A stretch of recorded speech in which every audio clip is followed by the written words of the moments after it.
Selamat datang di segmen analisa. Kembali kita update terkait dengan kasus yang terjadi di Provinsi Lampung di mana ada kakak beradik atas nama Ajun dan juga Alifa usia 4 dan 8 tahun. Ini ditemukan sudah tidak lagi bernafas di sebuah perkebunan tidak jauh dari tempat tinggal mereka. Salah satu kabar yang menurut aku juga ada update yang cukup memberikan angin segar buat keluarga yang mereka walaupun sudah lebih dari 2 minggu karena kejadian tanggal 14 Mei 2025 ini sudah lebih dari 2 minggu mereka masih kelihatan sangat terpukul. Bahkan ada salah satu anggota keluarga pun yang masih terus menangis. Kemudian ada satu keluarga pun yang juga terbaring diberikan infus ya yang mengindikasikan memang dari keluarga besarnya sangat sedih sekali teman-teman. Aku sangat berduka cita. Tetapi kita pengen tahu nih siapakah pelakunya dan apa motif sebenarnya. Pada umumnya kasus yang seperti ini itu umumnya adalah lebih dari 90-an% orang terdekat pelakunya. Nah, terakhir kita sudah ketahui bahwa ada salah satu saksi inisialnya adalah E yang ternyata sampai sekarang menurut Kepala Desa Batu Raja Pesisir Barat, Edward Lin, sampai saat ini saksi E itu belum pulang. Karena kemarin kita sempat tahu nggak begitu clear ya, apakah saksi E itu sudah diamankan di rumah aman atau hanya keluarganya aja. Nah, keterangan dari Edward Lin ini aku tangkap bahwa yang diamankan itu adalah keluarga dari saksi E ini aja karena takut diamuk sama massa walaupun belum jadi tersangka teman-teman. Tetapi ada keterangan terbaru dari Kasat Reskrim Polres Pesisir Barat, Ibtu Fabian Yafi Adinata, yang mengatakan bahwa rumah saksi yang dicurigai tersebut itu sudah dilakukan penggeledahan. Untuk menggeledah sebuah tempat itu nggak bisa ujuk-ujuk digeledah begitu aja. Harus ada surat perintah karena ada indikasi dia terlibat.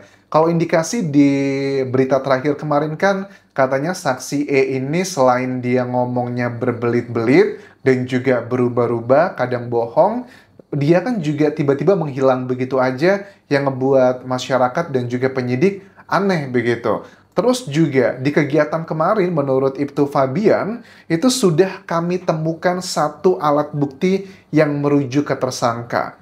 Tetapi dalam dunia hukum untuk menentukan seseorang sebagai tersangka itu dibutuhkan dua alat bukti.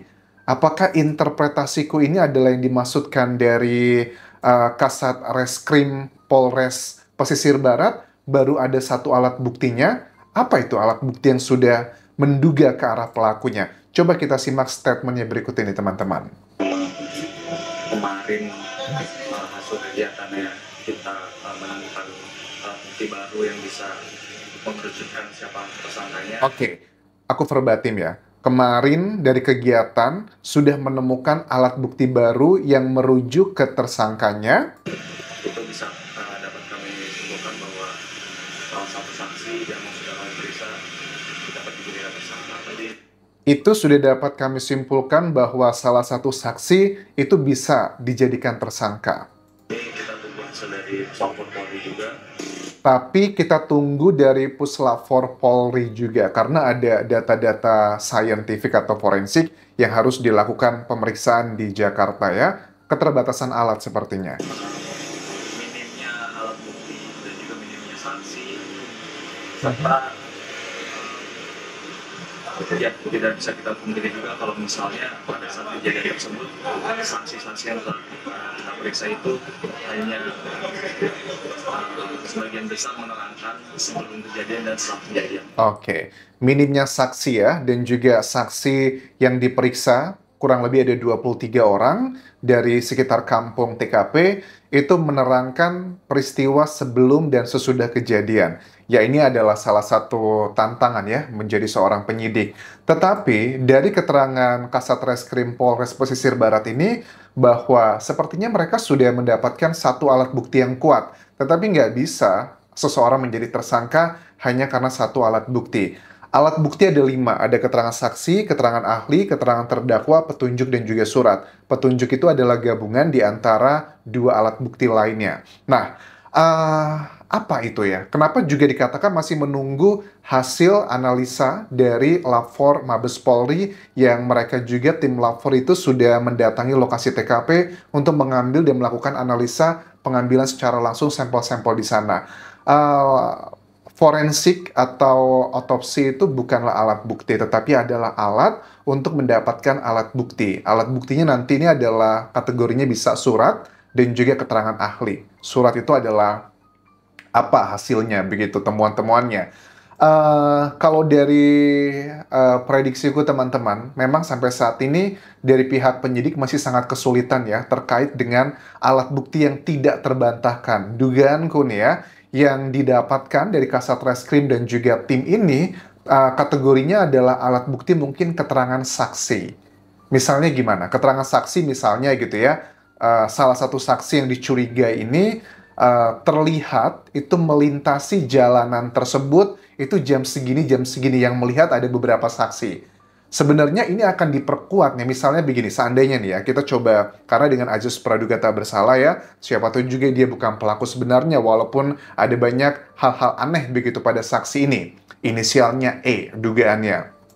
Misalnya, ada beberapa saksi yang melihat saksi E ini itu berada mondar-mandir di area dekat TKP.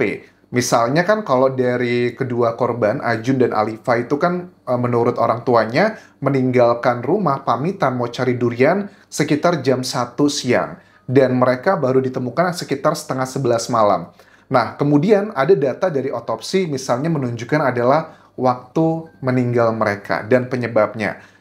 Seandainya dikatakan bahwa waktu meninggalnya kedua korban Ajun dan Alifa ini adalah 5 jam atau 3 jam sebelum ditemukan. Kalau seandainya ditemukannya kan jam setengah 11 malam, terus waktu kepergian mereka ke dunia lain itu adalah 3 atau 5 jam, tinggal ditarik mundur aja.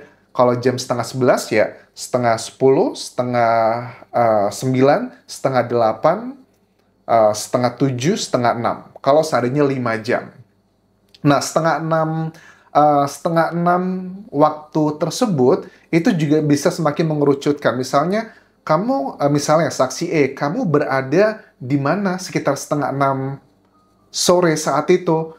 Ada saksi yang melihat, katanya kamu lagi di sini, ada beberapa orang yang melihatnya. Nah, itu bisa menjadi petunjuk, dan memang ini adalah sebuah teka-teki ya. Maksudnya adalah untuk penyidik, karena di era seperti sekarang ini, aku yakin nggak gampang untuk menetapkan seseorang sebagai tersangka. Kalau nggak kuat, nanti penyidik bisa kalah di pra-peradilan. Kita juga tidak mau melihat orang yang tidak bersalah, tapi justru malah menjadi tersangka. Tetapi kalau ada petunjuk dari bukti-bukti saintifik, itu harus dimanfaatkan sangat tinggi. Nah, coba kita simak keterangan dari Kepala Desa Batu Raja Pesisir Barat ini, yang menceritakan terkait dengan saksi yang memang dicurigai banget. Kenapa dia masih menghilang sampai sekarang dan memberikan keterangan berbelit-belit? Karena kalau orang jujur, harusnya ngomongnya lancar-lancar aja. Tapi kenapa? Ada indikasi ke arah sana.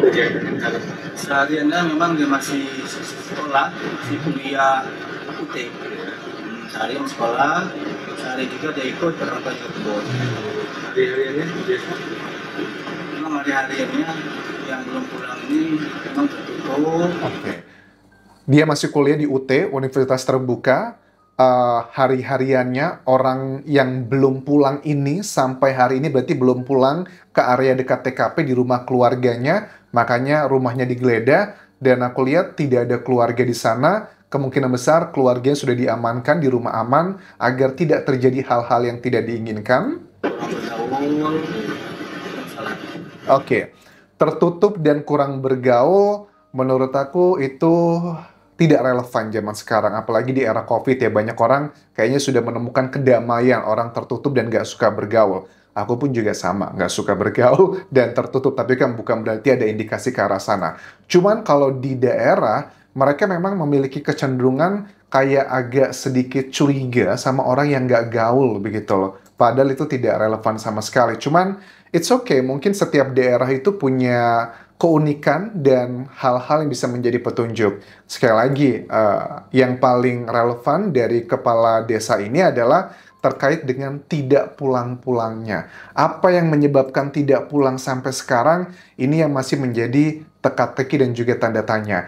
Dari pihak keluarga, pada saat aku lihat dari sejumlah media massa, mereka sepertinya tidak mau memberikan keterangan ke media. Mereka hanya terlihat dari bahasa tubuh, ada pria di sini, apakah ini adalah bapaknya ya? Ini kayaknya bapaknya itu masih terus menangis. Ada salah satu sosok perempuan juga yang masih tertidur di kasur dengan infus. Ada juga perempuan lainnya, mungkin neneknya juga masih terus menangis. Jadi memang benar-benar keluarga itu sangat kehilangan sekali. Aku sangat prihatin dan sangat berduka cita. Ini kasusnya sudah lebih dari 2 minggu, tetapi kita juga berharap tidak sembarangan juga menangkapnya. Kalau memang belum ada 2 alat bukti yang kuat, ya aku rasa jangan gegabah juga, tetapi aku sangat yakin sekali, seperti kalian juga yakin, bahwa pelakunya ini adalah orang-orang dekat dari, ya, di TKP juga. Ya, karena pesisir barat ini kan kecamatan pesisir utara ya, di Kebun Dusun, Tebalanggar, pesisir barat Lampung. Ini termasuk daerah yang cukup jauh dari kota Bandar Lampung. Dan kayaknya juga di sana lebih banyak adalah perkebunan, jadi jarang banget ada pendatang ke sana pada umumnya gitu. Karena bukan jalur juga lintas provinsi, setahu aku kalau belum ada perubahan. Karena aku terakhir ke dulu namanya masih Krui ya, zaman dulu itu sekitar belasan tahun yang lalu ya, saat aku pernah kerja di Lampung. Sementara itu dulu bisa aku update. Kalau kalian punya update terbaru, silakan tinggalkan di kolom komentar video ini, atau bisa kirimkan pesannya ke Instagramku, atau ke TikTokku, dan juga Facebook pageku. Nanti aku baca di sana juga, teman-teman. Sampai jumpa lagi di video berikutnya. Tinggalkan like dan juga komen, subscribe channel YouTube ini, follow Instagram, Facebook pageku, dan juga akun TikTok Dian Jasa Asmara. Sampai jumpa.